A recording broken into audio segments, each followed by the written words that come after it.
शिव को गुरु माना तो ईश्वर तो गुरु है ही। ईश्वर गुरु नहीं है तो संसार में कोई गुरु हो ही नहीं सकता।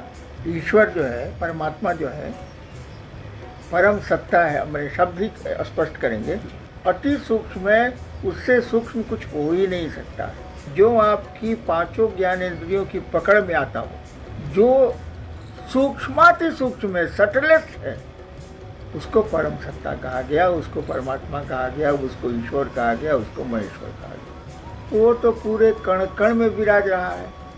आत्मा जो शिव भाव से ग्रसित है वो परमात्मा, आत्मा जो मनुष्य में आई मनुष्य आत्मा। कर्म फल गुणात्मक होता है। मैं न स्वामी हूँ, न गुरु हूँ, न बाबा हूँ, मैं महादेव का एक शिष्य। लेकिन ईश्वर तो गुरु है ही। तो आओ चलें शिव की ओर, क्यों नहीं, कि शिव को अपना गुरु बनाओ।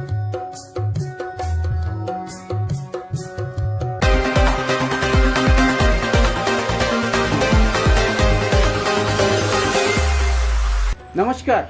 धर्म, दर्शन और अध्यात्म ये एक गूढ़ विषय है और गूढ़ विषय पर विस्तृत रूप से आलोकित करना धर्म पथ पर अग्रसर गुरुओं के ही बस में होता है। आम इंसान बस जागृति का आकांक्षी होता है। आज हम शिव परिवार के श्रद्धेय स्वामी हरेंद्रानंद जी के साथ बैठे हैं। आइए हम उनसे धर्म, दर्शन और अध्यात्म के गूढ़ पर बात करें। जी प्रणाम। सबसे पहला सवाल मेरा, ईश्वर क्या है? ईश्वर जो है, परमात्मा जो है, परम सत्ता है। हमारे शब्द ही स्पष्ट करेंगे, परम सत्ता है वो, यानी वह अति सूक्ष्म है, उससे सूक्ष्म कुछ हो ही नहीं सकता। स्थूल और सूक्ष्म में की व्याख्या है कि जो आपकी पांचों ज्ञानेंद्रियों की पकड़ में आता हो, एक से भी पकड़ में आ जाएगा तो सूक्ष्म नहीं है। जैसे हवा स्पर्श है, अगर एक ज्ञानेंद्रिय भी पकड़ लेगी उसको तो सूक्ष्म नहीं माना जाएगा। यदि पांचों ज्ञानेंद्रियां जो उसको पकड़ नहीं पाती हों उसको सूक्ष्म कहा जाता है, सटल। जो सूक्ष्माति सूक्ष्म है, सटलेस्ट है, उसको परम सत्ता कहा गया, उसको परमात्मा कहा गया, उसको ईश्वर कहा गया, उसको महेश्वर कहा गया। महेश्वर विराजमान कहाँ रहते हैं? जिसकी पूरी सृष्टि, पूरी की पूरी कायनात जिसकी बनी हुई है, जिसकी रचना है ये संसार, वो तो पूरे कण कण में विराज रहा है। कण में खो सकते हैं, बाहर भी खो सकते हैं, हवाओं भी वही है, आप में भी वही है, भीतर भी वही है, बाहर भी वही है। कहीं पर्टिकुलर प्लेस हो ऐसा नहीं कहा जा सकता। जी आपने कहा ईश्वर मेरे अंतरस्थ हैं, हर कण कण में विराजमान है। जब ईश्वर मेरे अंतरस्थ हैं तो ईश्वर की तलाश क्यों? ईश्वर आपके अंदर में है। Power is in your body. शक्ति आपके भीतर है जी। लेकिन वह शक्ति यूनिट में आ गई है, इकाई में आ गई है। वह कॉस्मिक जो था वह ऊर्जा दे रहा है इकाई को। जैसे पावर हाउस की बिजली ऊर्जा दे रही है घर को, तो यहाँ यूनिट हो गया ये। अब पावर हाउस तो पावर हाउस है, अगर वहाँ से बंद कर दिया जाए पावर, यूनिट नहीं चलेगा। नहीं क्लियर हुआ? जी मैं मानव हूँ, मेरे अंदर ईश्वर हैं, तो मैं ईश्वर की तलाश में व्यग्र क्यों हूँ? क्या मैं अपने अंदर में झांक नहीं पा रहा? हाँ बिल्कुल, आप अंदर में झांक नहीं पा रहे, आप अपने को झांक नहीं पा रहे। अंदर तो छोड़ दीजिए। आपसे कोई पूछे कि कौशलेंद्र जी आप कौन हैं? You are not body. आप शरीर नहीं है, आप कान नहीं है, आप हाथ नहीं है, आप पाँव नहीं है, लेकिन हैं आप कौशलेंद्र। आप हार्ट भी नहीं है, ये बदला जाएगा, मेडिकल साइंस बदलता है। You can't be brain also, भविष्य में होता है ब्रेन बदल दिया जाए। You are not kidney, you are not liver, you are not lungs, नहीं है आप, लेकिन तब भी कौशलेंद्र हैं आप। ये कौशलेंद्र कौन है भाई साहब? क्या आप इसका उत्तर देंगे कि ये कौशलेंद्र कौन है? ईश्वर की एक कृति। ईश्वर की कृति। लेकिन आप ऐसा जनरल आम लाइफ में, आम जीवन में आप ऐसा फील कहाँ करते हैं? आप तो कहते हैं मैंने ऐसा किया। जी जी। I am the doer. जी। मेरा सम्मान हुआ, जी। मेरा अपमान हुआ। जी। लेकिन आपका मन क्या ये फील करता है कि ईश्वर का सम्मान हुआ, ईश्वर का अपमान हुआ, परमात्मा यहाँ पर बेइज्जत हुआ या उसको इज्जत मिली? ऐसा तो हम लोग फील नहीं करते हैं। हम लोग अपना जो डूअर आई है, जी, जो अपना कर्ता मन जिसको कहते हैं, आई फीलिंग, ये जो भ्रम है हमारे अंदर कि आई एम द डूअर, मैं करता हूँ, मैं भूल जाता हूँ कि मैं अभी आपके साथ बैठा हूँ, ये भी ईश्वरीय योजना होगी। लेकिन थोड़ी देर के लिए मानवीय अवगुण के चलते मेरे अंदर में मैं महाराज मानवीय जी, अवगुण नहीं है, मानवीय गुण है वो अवगुण नहीं है। I am a doer is a quality. It is a quality, but enhance जब कर जाएगा तब डिस्क्वालिफिकेशन। नहीं, कर्ता का भाव अगर आ जाता है तो तब तो वो अहंकार है। मेरे अंदर कर्ता का भाव, मैं ईश्वरीय कर्ता सत्ता का भाव तो जानवरों से लेके, पेड़ों से लेके, इंसान से लेके सब में है, देवताओं में भी सुनते हैं। कर्ता का भाव तो है। कर्ता जब आकार ले लेगा तो अहंकार हो जाएगा। जी जी, एग्री। कर्ता का भाव, हाँ, कर्ता अगर विनयशील है, विनीत है, तब उसका कर्ता का भाव डाउन है, नीचे है वो। हालांकि ईश्वर की का वो यूनिट है, वो यूनिट चाहे तो अपने को उस ईश्वरीय सत्ता से, उस ऊर्जा से कनेक्ट कर सकता है। उसके लिए बाहर कहीं जाने की जरूरत नहीं है, इवन किसी गुरु के पास भी जाने की जरूरत नहीं। ईश्वर एक परम शक्ति है और वो परम शक्ति सबको गाइड करती है। बावजूद इसके मानवों में ये विभेद क्यों मानव एक दूसरे से उलझ रहा है? उलझ ही नहीं रहा है। होता क्या है ना कि ये जो पूरा संसार है जी, ये कर्म फल के विज्ञान पर चलता है, स्वकर्म के विज्ञान पर चलता है।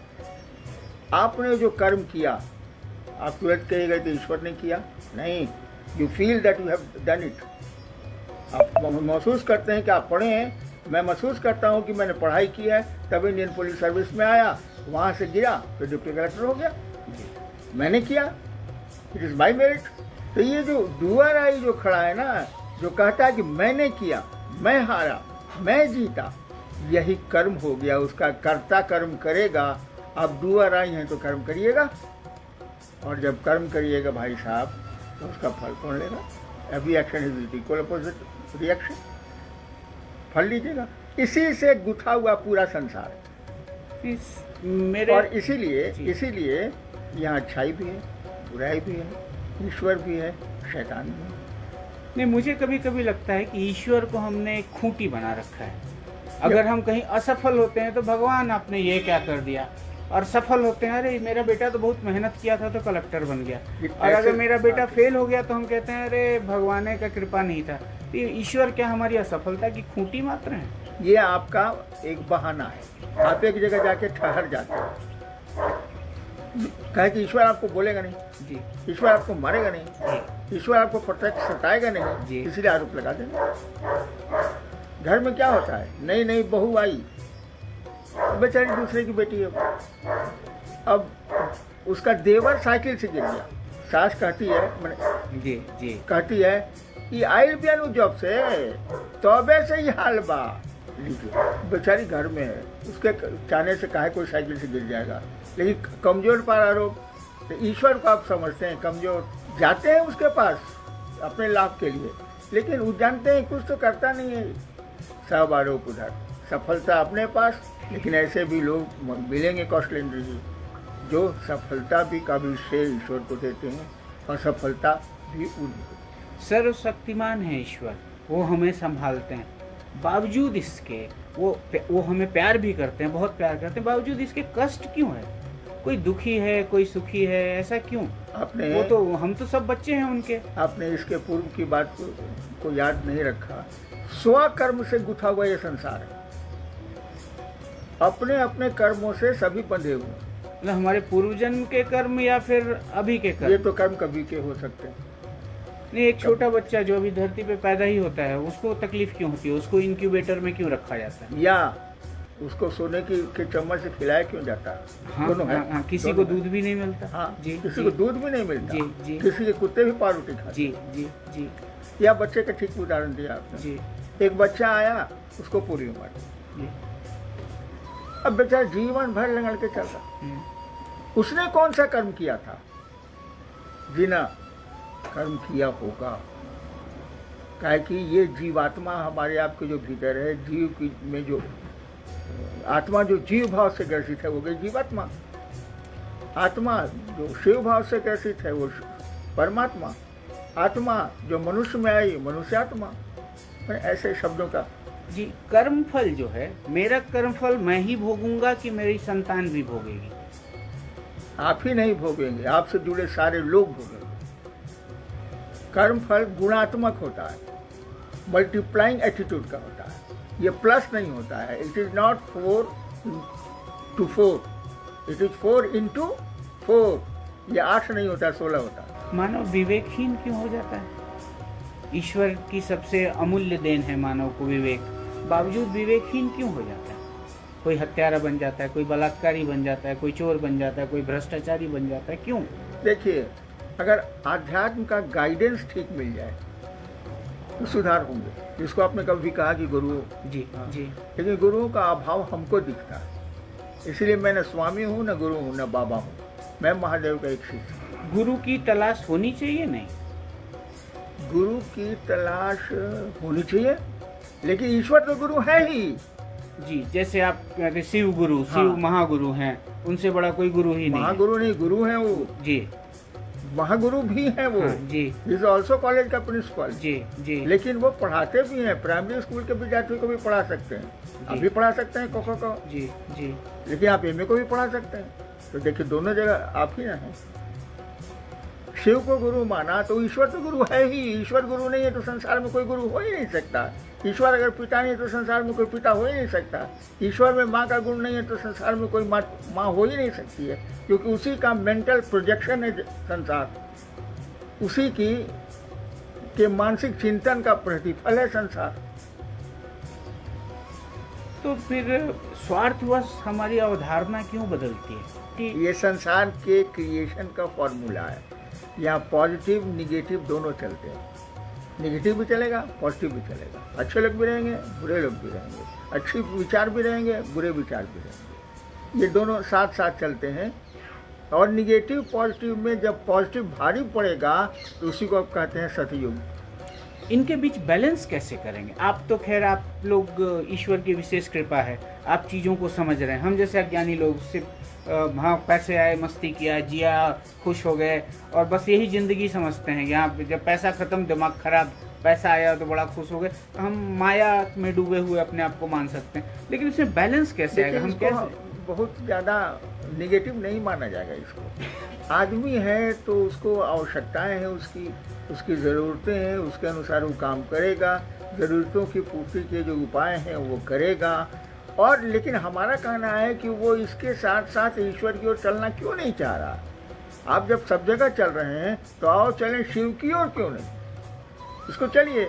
और तब देखिए हाय हाय जो मचा हुआ है, जब आपको ये फीलिंग आ जाएगी, जब आप अनुभव कर लेंगे कि रहना नहीं है, जाना है यार, कितने दिन रहेंगे।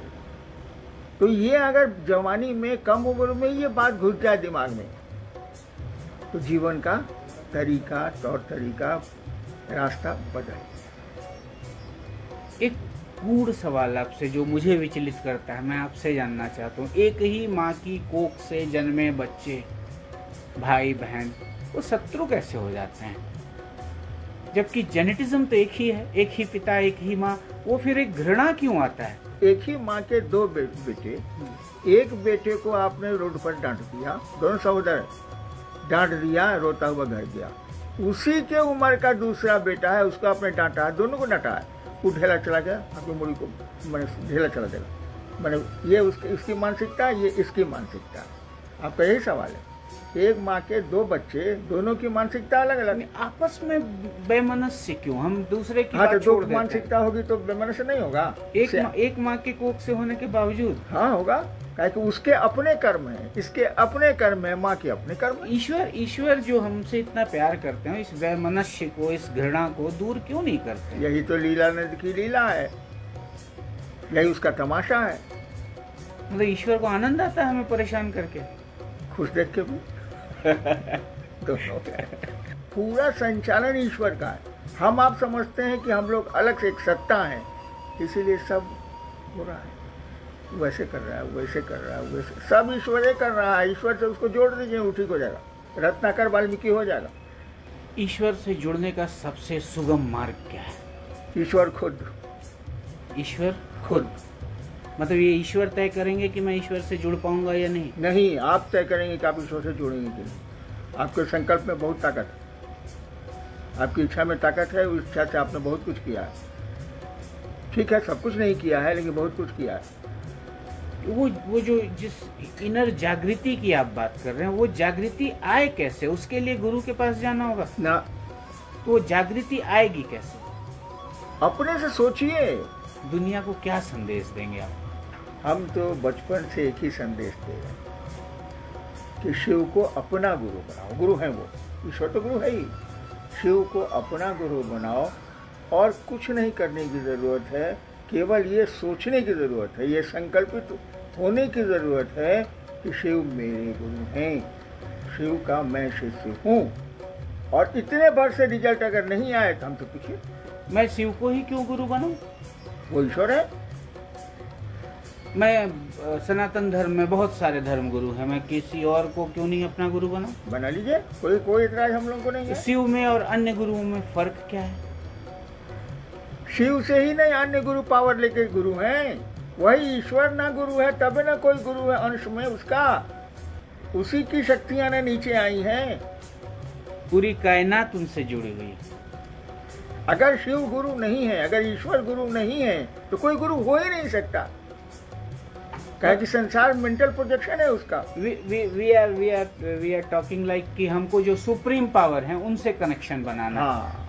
हाँ, देखिए दो तरह से कनेक्शन बनते हैं। एक गुरु बनाइएगा तो ज्ञान आएगा, धीरे धीरे रास्ते बदल जाएंगे। और ऐसे जुड़िएगा तो फिर जिस भाव से जुड़िएगा वो भाव आपको रिटर्न होगा। शिव तो महाकाल हैं। वही तो कहा, जिस भाव से जुड़िएगा। अभी बोले हैं महाकाल हैं वो, लेकिन शिव महादेव भी हैं, वो महामृत्युंजय भी हैं, वो गुरु भी हैं, बहुत कुछ है। वो क्या नहीं है इसी पर सवाल उठ सकता है। कुछ वैसा कुछ भी नहीं है जो नहीं है, वो सब कुछ। शिव से निकटता कैसे मिलेगी? आप उसको अपना शिष्य भाव दीजिए, कहे कि गुरु शिष्य की जवाबदेही लेता है। वो महाकाल आपकी जवाबदेही नहीं लेगा, जुड़ेंगे आप, लेकिन वो महाकाल काल का ही देवता है और काल होता है निसंगी, वो किसी से जुड़ता ही नहीं। समय का ना कोई दुश्मन है, समय का ना कोई दोस्त है। काल निसंगी होता है तो काल का देवता दोस्ती कैसे करेगा? महाकाल खुद ही निसंगी है, लेकिन उनसे मित्रता हो सकती है आप पर, उनका आशीर्वाद भी हो सकता है, लेकिन काल तो छोड़ेगा नहीं आप, वो तो अपनी पकड़ में रखेगा। सब लोगों को शिव की कृपा मिले, आपसे एक आग्रह है, एक शिव से आप प्रार्थना कर दें पूरी दुनिया के लिए। उस शिव को याद करिए और ये मन ही मन संप्रेषित करिए कि आप मेरे गुरु ने हम पर दया कर दी। और देखिए कि कुछ दिनों में आपके जीवन में परिवर्तन होता है कि नहीं होता है। खुद पुट टू टेस्ट एंड जज बाय रिजल्ट्स, खुद जांच लें आप। हे शिव, मुझ पे दया करो, बस प्रार्थना इतनी ही काफी। नहीं, मैं आपका शिष्य हूँ, मुझ पर दया करो। शिष्य पर न गुरु दया करेगा। दर्शकों, ईश्वर प्राप्ति का सुगम मार्ग शिव शिष्य, क्षमा करेंगे मैंने पहले कुछ और संबोधन किया था। उन्होंने मुझसे कहा नहीं, मैं तो शिव का शिष्य हूँ। हरेंद्रानंद जी ने कहा कि मैं शिव का शिष्य हूँ, मैं ना तो कोई धर्म गुरु हूँ, ना कोई बाबा हूँ, ना स्वामी हूँ, ना स्वामी हूँ। तो मैं शिव का शिष्य हूँ और शिव को प्राप्ति करने का एक सहज मार्ग है, वो शिष्यत्व मार्ग। Be a disciple. Lord Shiva, Lord Shiva को सिर्फ प्रार्थना करिए, प्रभु मुझे अपना शिष्य बना लो, अपने शरण में रखो, देखिए आपके जीवन में बदलाव आएगा। धन्यवाद।